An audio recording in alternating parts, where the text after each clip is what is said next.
The moment I realized the Uber driver had locked the back doors, I knew I might not be getting home that night. And what happened during that ride is the reason I've never used Uber again.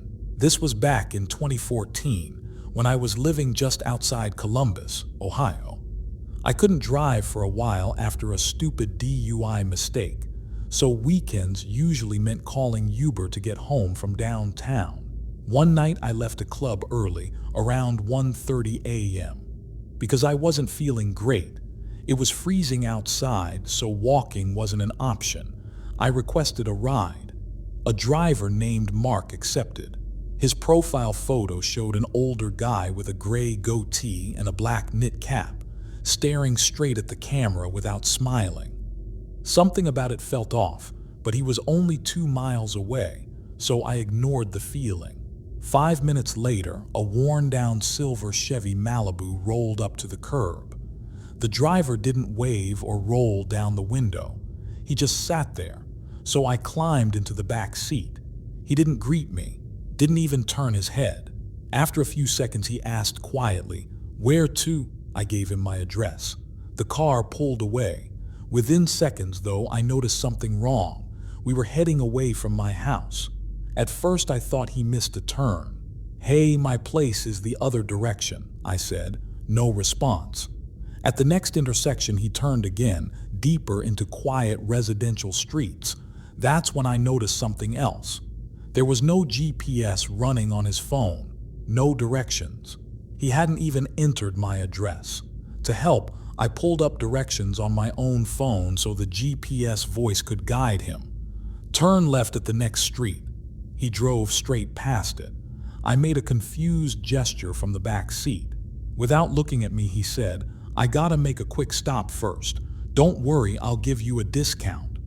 The way he said it made the alcohol leave my system instantly. Then I saw it. A handgun sticking halfway out of the glove compartment beside him.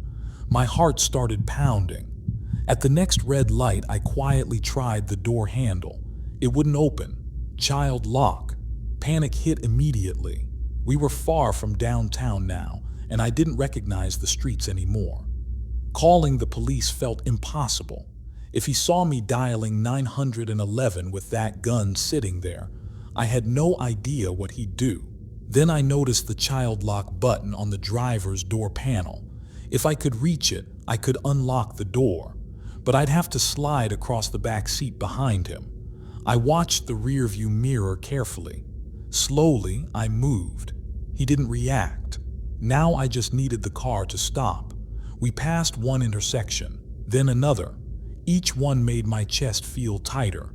Finally, a light ahead turned yellow. The car slowed, stopped.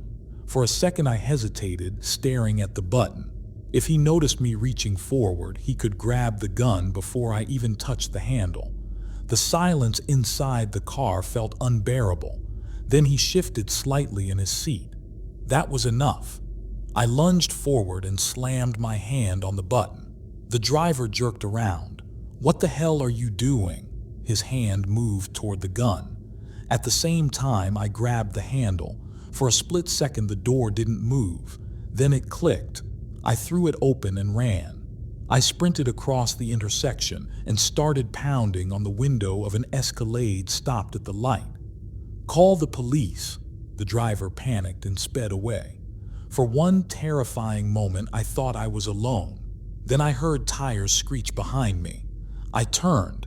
The Malibu was already speeding away down the street. Gone. I ran into the nearest building, a 24-hour grocery store, and ordered a taxi home. The moment I stepped inside, the adrenaline hit me so hard I felt completely sober. I reported the driver through the Uber app that same night. A week later, a police officer came by to ask questions, and that was the last I ever heard about it. I never found out who that driver really was, or why he was taking me so far away from my house. But sometimes I still think about that moment at the red light, because if that door hadn't opened when it did, I have a feeling that ride wouldn't have ended with me walking into a grocery store. It would have ended somewhere much quieter. The moment I felt someone's arm tighten around my throat from the back seat, I realized the passenger I had just picked up never planned on going home. And if I hadn't reacted when I did, that ride probably would have ended very differently. This happened a couple of years ago when I was living outside Nashville, Tennessee. At the time, I drove for Uber on weekends to make extra money. Most passengers were normal, college kids, people heading home after work, or groups leaving bars. But every now and then you'd pick up someone who gave you a feeling you couldn't explain. And one night, I picked up a guy I'll call Tom. It was a freezing Friday night in December. I had nothing going on, so I turned the Uber app on and started accepting rides. A request popped up from a shopping plaza about 2 miles away. The passenger's name was Tom. When I pulled into the lot, I saw a few teenagers hanging around near the entrance, but my passenger approached the car from the darker side of the parking lot. I rolled down the window. "Tom?" I asked. "Yes," he answered. His voice was rough and low. I told him to hop in. For some reason, I had to repeat myself several times before he understood. Finally, he walked around the car and got into the seat directly behind me. I hated when passengers sat there. Most people sat diagonally in the back seat. Sitting right behind the driver always made me feel exposed. I glanced in the mirror. He looked to be in his late 40s. Gray stubble, worn jacket. The smell of cigarette smoke filled the car almost instantly. "Where to?" I asked. He gave me an address about 10 miles away. I entered it into the GPS and started driving. At first, I tried small talk. It didn't go anywhere. Most of my questions got mumbled responses or no response at all. After a few minutes, I stopped trying. That's when things started getting uncomfortable. Around the halfway point of the drive, I checked the rearview mirror. He was staring at me, not looking out the window, not on his phone, just staring at the back of my head. I pressed the gas slightly harder. The sooner the ride ended, the better. Then I noticed something else. We were leaving the city. Streetlights disappeared. Buildings thinned out. Soon we were driving down a dark road with woods on both sides. I glanced at the GPS. The destination pin was at the end of a dead-end road. No houses nearby, no cross streets. That's when my stomach tightened. I checked the mirror again. He was still staring. Finally, I asked, "That address, is that your house?" For a few seconds there was silence. Then he quietly said, "Yes." Less than a mile remained. When we reached the turn, I slowed down. There were no lights, no buildings, just darkness. I kept driving past it, pretending I didn't notice. But he reacted instantly. He leaned forward from the back seat and shouted, "You missed it. Turn around." My heart started pounding. I apologized and made a quick 3-point turn. As I did, my hand slipped down to the side pocket near my seat. My dad had always told me to keep something for protection, so I quietly opened the small folding knife I kept there, just in case. Then I turned down the dead-end road. My headlights revealed exactly what I expected. Nothing, just trees, no houses, no driveways. No reason for anyone to be out there. The silence inside the car felt heavy. Then suddenly he spoke, softly, "Thanks for the ride." For a moment I felt relief. Maybe I was wrong. Maybe he really was getting out here. He opened the door.